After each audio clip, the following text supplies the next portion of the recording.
March 23, 1943. Beneath a gray, snow-laden sky, the industrial outskirts of Kharkov thrummed with a sinister purpose. Soviet factories were pushing out tanks in relentless waves, yet the Germans were hemorrhaging ground, unable to stem the tide. Reports filtered back to the Wehrmacht High Command. Soviet armor had evolved beyond their worst expectations. Among the officers, whispers circulated about a miracle weapon that could reverse the staggering losses. But the details were buried, known only to a handful of engineers working in shadowed bunkers far from the front lines. Inside one such bunker near the forests outside Poltava, Hans von Richter, a young but brilliant tank engineer, stared at a pile of twisted steel schematics under flickering lamplight. The Germans had demanded a tank that could survive the harsh winter terrain, penetrate the heaviest Soviet armor, and move with a speed that defied the laws of contemporary engineering. Officially, the project was labeled unrealistic, mad, even impossible. Yet Hans refused to surrender to the limits of conventional warfare. Every night, he meticulously overlaid captured Soviet blueprints with his own innovations, sketching engines that defied size constraints and armor layouts that seemed to shimmer in the lamplight. Outside, the war raged with merciless intensity. Stalingrad had fallen months earlier, and now every report from the Eastern Front spoke of Soviet advances that no standard panzer could counter. German infantrymen returned from the frozen front lines with stories of T-34s charging through minefields, their thick armor impervious to conventional shells, their crews emboldened by victory after victory. The Wehrmacht's standard response, artillery barrages and airstrikes, had become increasingly ineffective. Morale was crumbling, and the desperation for a technological breakthrough grew with each lost village, each slaughtered platoon. Hans knew that this new machine had to be more than just a tank. It had to become a psychological weapon, a ghost on the battlefield capable of striking fear into the hearts of Soviet soldiers who had begun to believe themselves unstoppable. He worked alone for weeks, designing a tank that combined unprecedented armor thickness, a revolutionary suspension system, and a main gun that could punch through even the heaviest T-34 hulls at impossible ranges. The blueprints themselves were kept under lock and key, hidden beneath false floors and reinforced steel doors, accessible only to a select few. By the end of March, the first prototype, a hulking, almost grotesque beast of steel, was assembled in secrecy. It was unlike any vehicle ever seen on Earth. Its presence in the shadowed factory yard seemed almost alive, the massive tracks and angled armor reflecting the dim, pale winter sun. Soldiers whispered rumors that it could not be stopped, that it was a tank possessed by the spirit of the Reich. Yet no one outside the inner circle knew if it would roll into battle as a savior or a catastrophe waiting to happen. Outside, the wind howled through the barren steppes, carrying with it the scent of oil, gunpowder, and inevitable bloodshed. April 7, 1943. Deep in the forests near Kursk, the impossible tank rolled out of its concealed assembly shed for the first time. Its engine growled like a caged beast, sending tremors across the frozen earth. Soldiers standing nearby instinctively stepped back, their breath visible in the frigid morning air, eyes wide as the massive machine shifted under its own weight. Every inch of the hull was reinforced steel, angled to deflect shells, yet moving with a fluidity that seemed impossible for its size. Engineers held their breath, knowing that a single mechanical failure could reduce weeks of secretive labor to nothing more than scrap. The first test involved a line of captured T-34s and KV-1 tanks, positioned deliberately to simulate the chaos of battle. As Hans watched through a slit in the observation bunker, the impossible tank accelerated with an unnatural speed, crushing frozen earth beneath its enormous tracks. The main gun roared, sending shells that tore through Soviet armor like paper. One by one, the test tanks were disabled, engines exploding, turrets sheared from their mounts. Soldiers and engineers alike felt a chilling sense of awe. This was no ordinary machine, it was a terror forged in steel and oil, a leviathan that seemed to anticipate the battlefield itself. But the true test was psychological. German infantrymen were brought in to witness the machine, their expressions shifting from skepticism to disbelief. Rumors of an unstoppable tank had circulated for weeks, but nothing could have prepared them for the sheer scale and power of this weapon. Some whispered it looked more like a fortress than a vehicle, a moving bunker capable of swallowing entire platoons. Others shivered at the thought of facing such a machine, imagining the panic it could sow among Soviet ranks.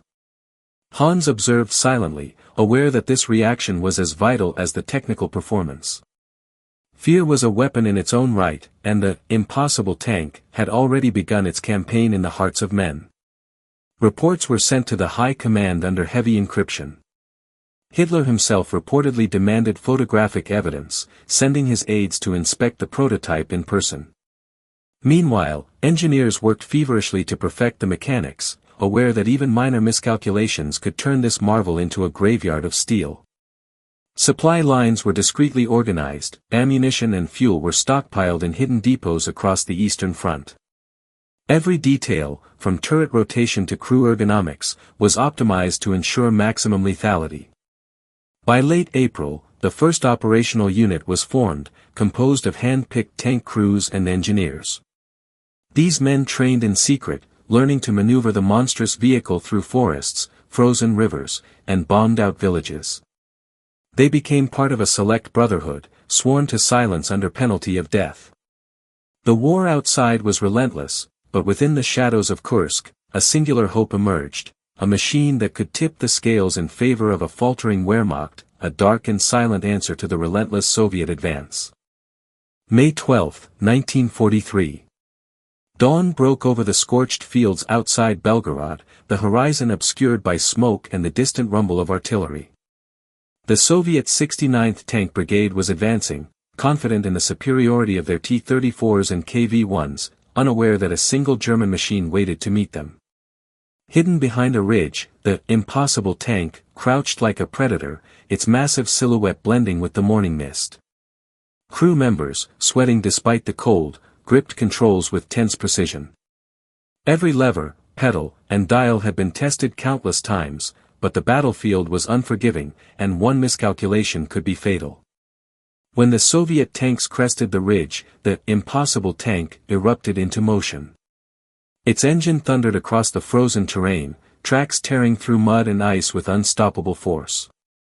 The main gun fired without hesitation, shells screaming through the air and detonating against Soviet armor with explosive fury. One T-34 tumbled into a ditch, turret twisted, crew unconscious.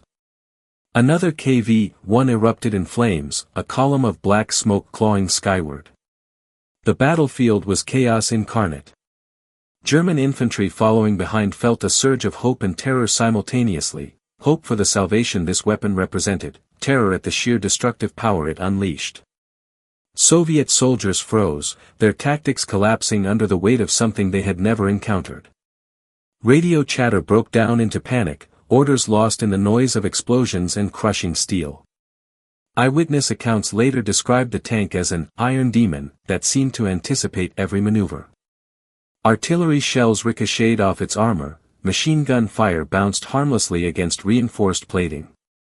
The psychological impact was immediate. Entire brigades retreated or hesitated, giving German forces critical breathing room. The impossible tank was more than a machine, it was a moving symbol of dominance, an omen that survival depended on speed, cunning, or sheer luck.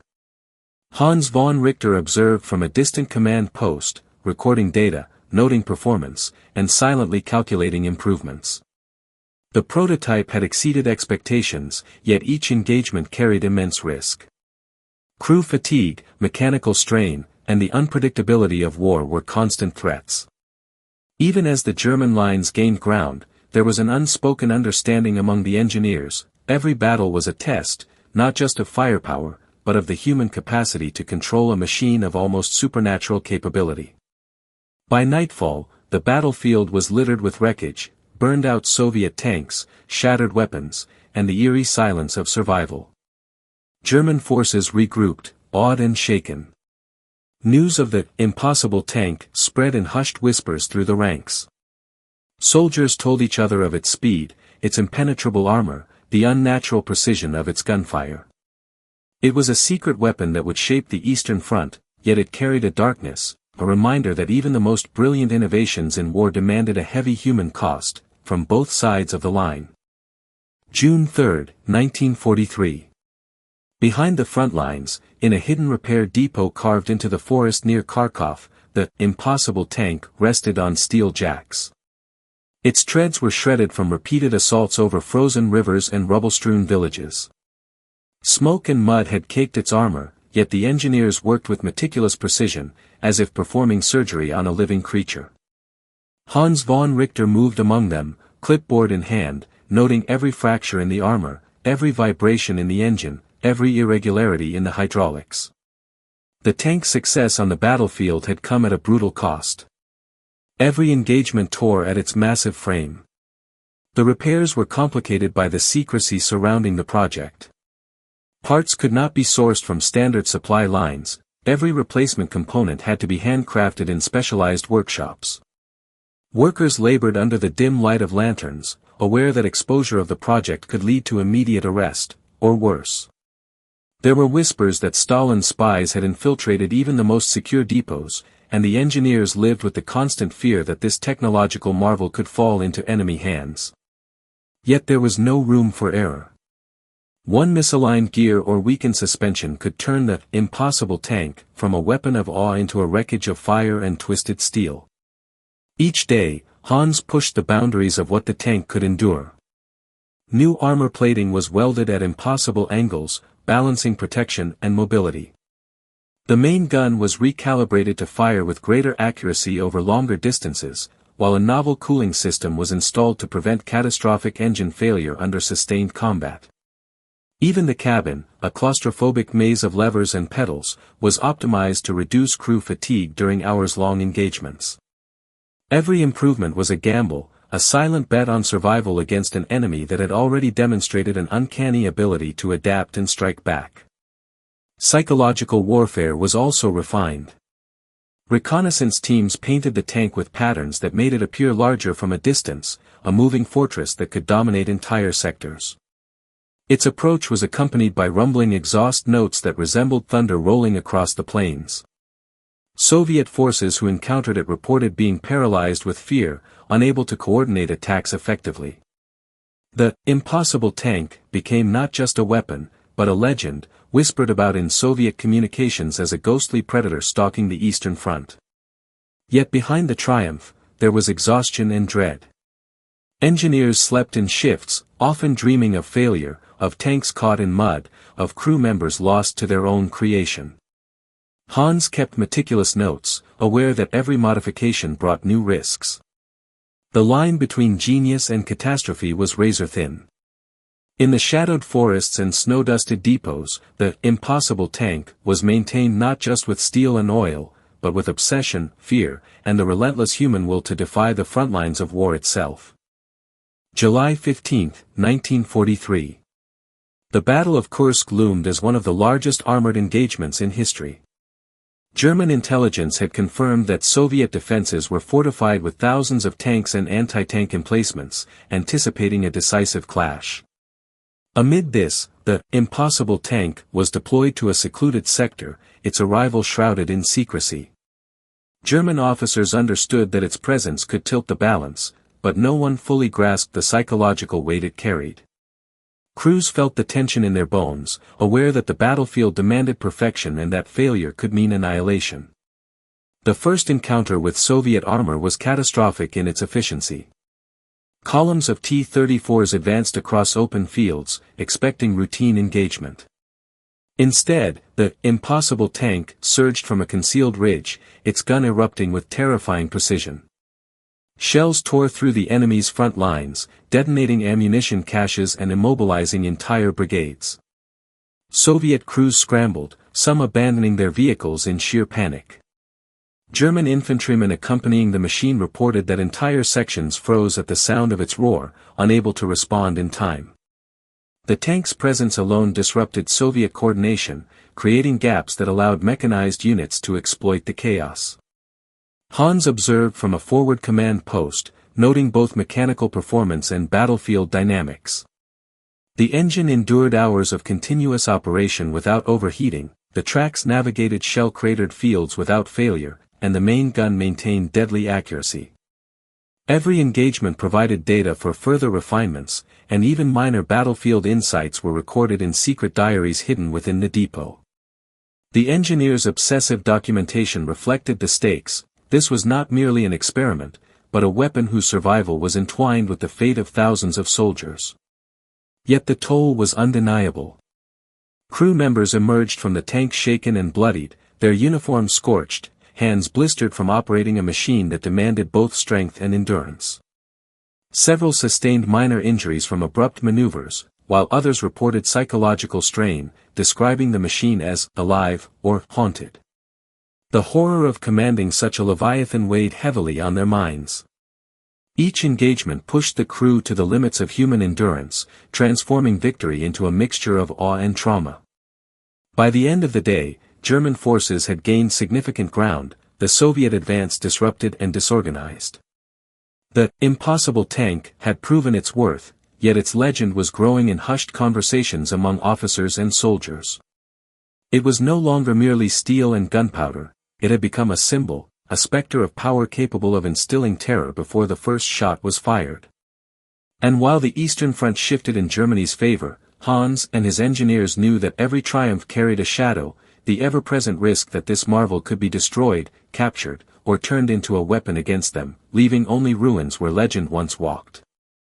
August 2, 1943. Under the cover of night, the forested hills outside Belgorod became a theater of clandestine experimentation. Hans von Richter oversaw the deployment of 2 additional prototypes, each slightly altered from the original design.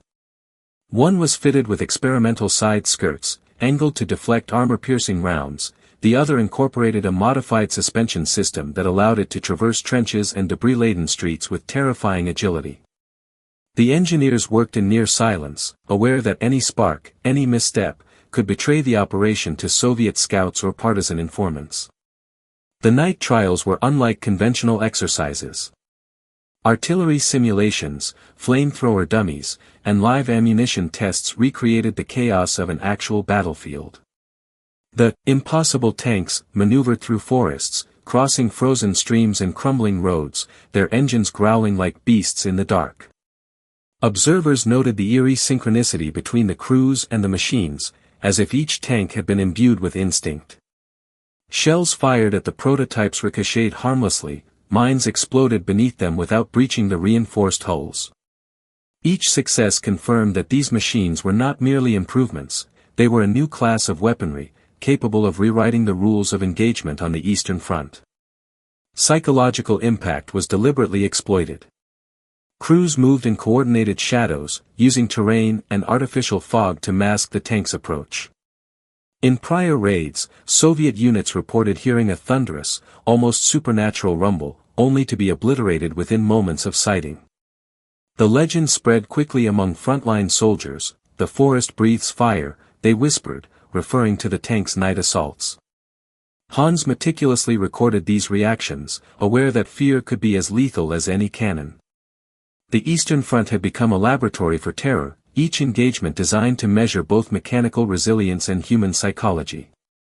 The engineers faced constant pressure. Prototypes required daily maintenance, with hours spent welding, calibrating, and testing new components. Supply chains were clandestine, relying on small convoys and hidden depots.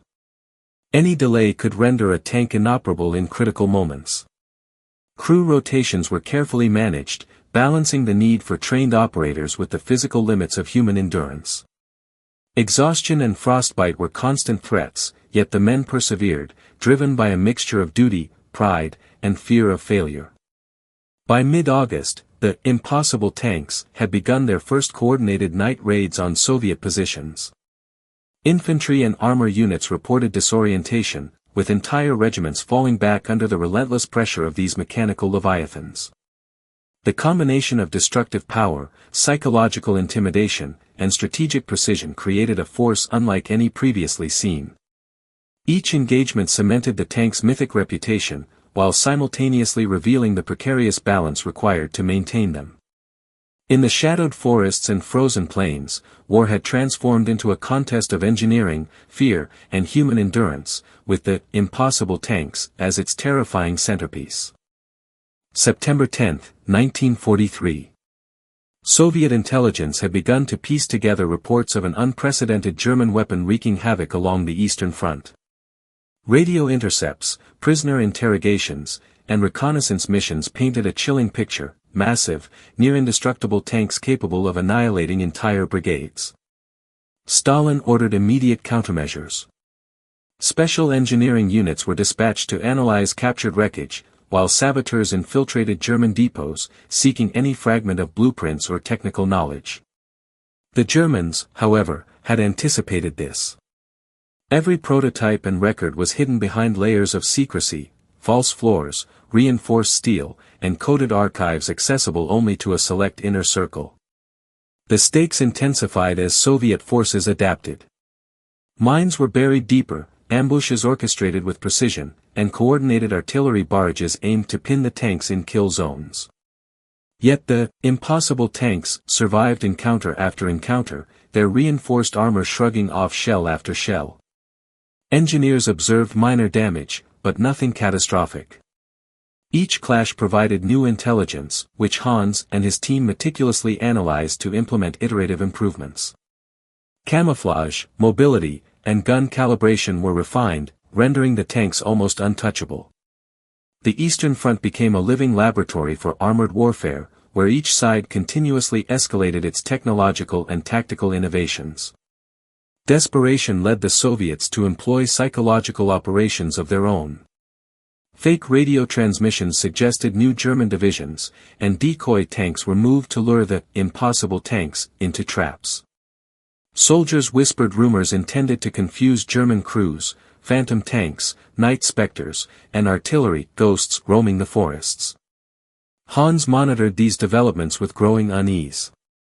While the tanks had proven their power in open combat, the fog of war, human error, and the constant pressure of secrecy created a delicate tension. One misstep, one intercepted plan, could reverse months of advantage. Meanwhile, the crews endured mounting strain. Hours in the claustrophobic, roaring hulls caused fatigue, frostbite, and psychological strain. Some began to speak in hushed tones of hallucinations, describing the tank as a living entity responding to their fears and instincts. Engineers introduced minor modifications to improve crew endurance, insulated cabins, hydraulic-assisted controls, but the human element remained the weakest link. Even the most brilliant design could be undone by exhausted, overworked men on the edge of terror and exhaustion. By late September, the impossible tanks had achieved a dual impact, a physical domination of the battlefield and a psychological stranglehold on the enemy. Soviet commanders increasingly hesitated, fearing ambushes by what they called iron ghosts. Yet the secret remained perilously close to exposure. Each engagement, each encounter with Soviet countermeasures, underscored a truth that haunted Hans and his engineers: brilliance alone could not guarantee survival. The war had become a relentless dance of steel, strategy, and fear, where one miscalculation could destroy both legend and men. October 21, 1943. The Eastern Front had become a frozen expanse of fire, smoke, and shattered steel. German forces were consolidating gains achieved in the wake of the impossible tanks, deploying them in key sectors to punch through entrenched Soviet defenses. These machines were no longer experimental, they were integral to the strategy, their presence altering entire battle plans.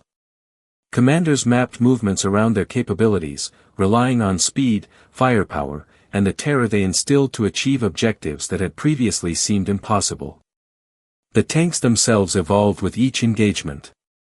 Hans and his engineers introduced reinforced turret armor, extended ammunition storage, and a revolutionary suspension system that allowed the vehicles to traverse mud-choked fields and shattered roads without faltering.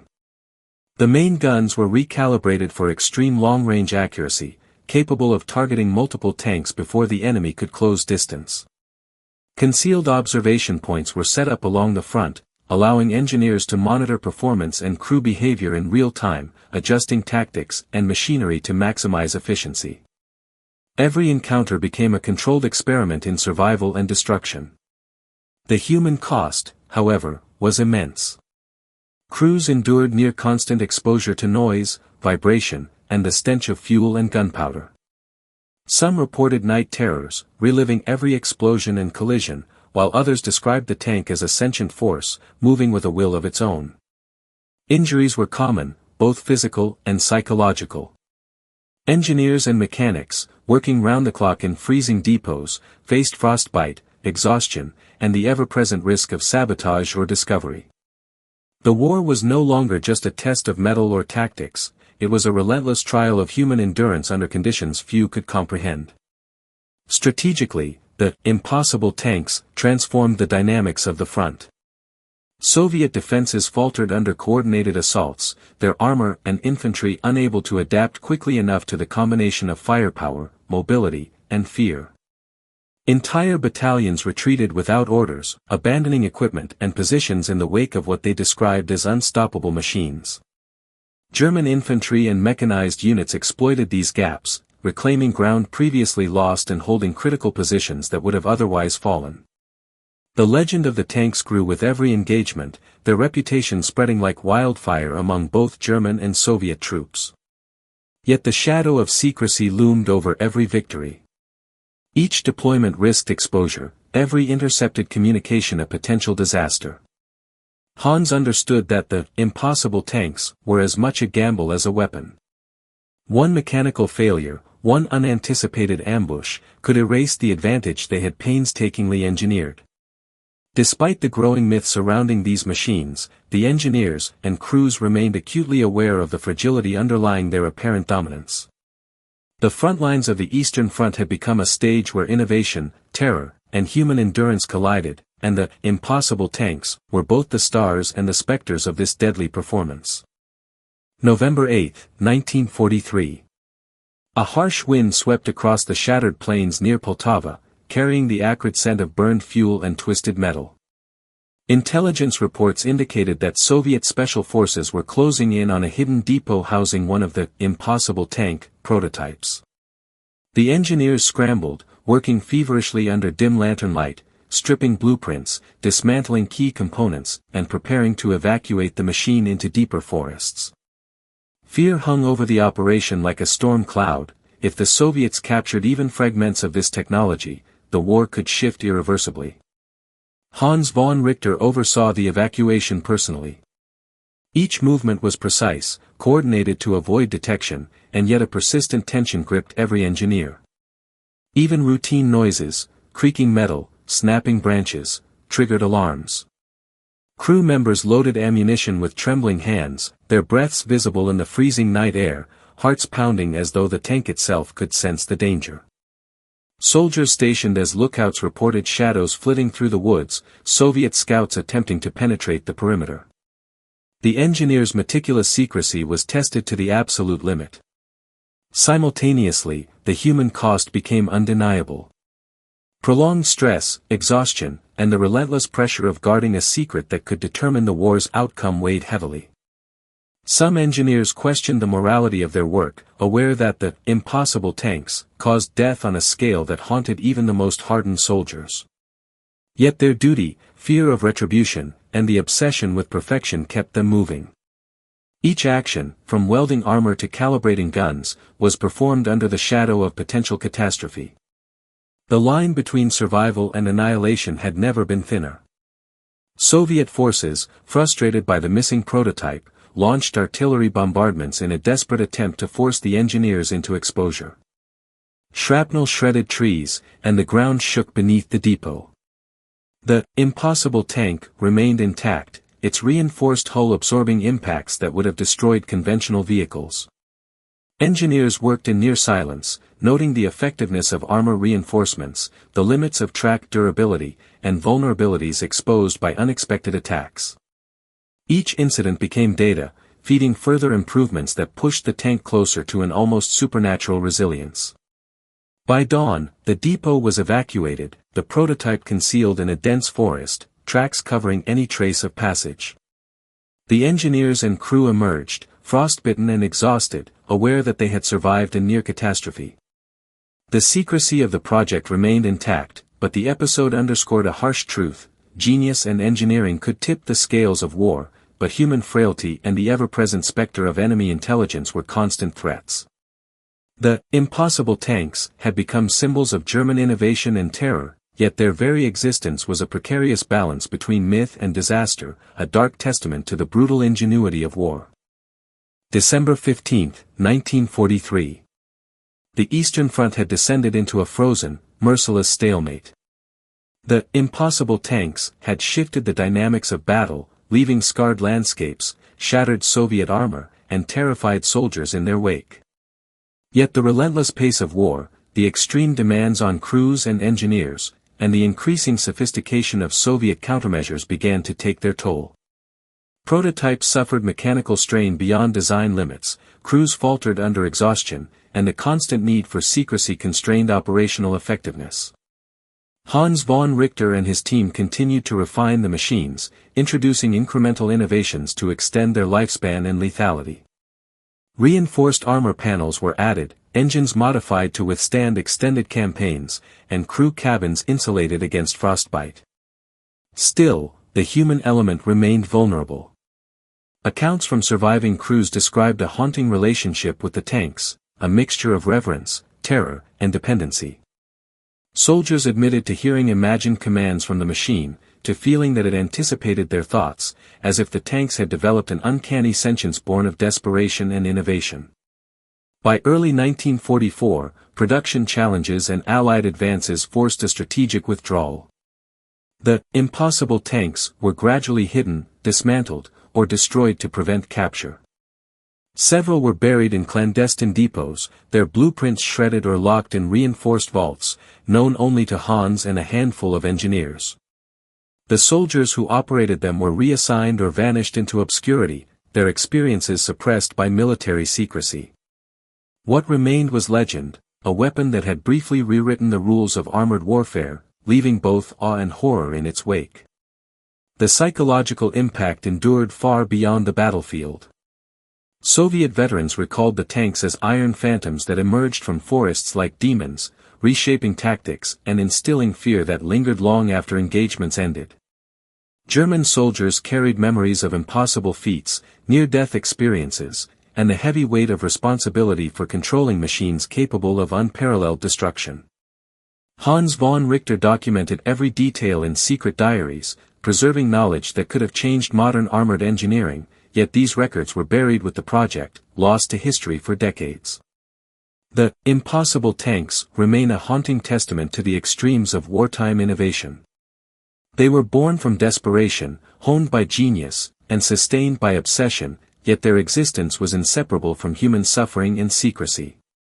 In the frozen forests and ruined villages of the Eastern Front, they moved like phantoms of steel and fear, shaping battles in ways both tangible and psychological.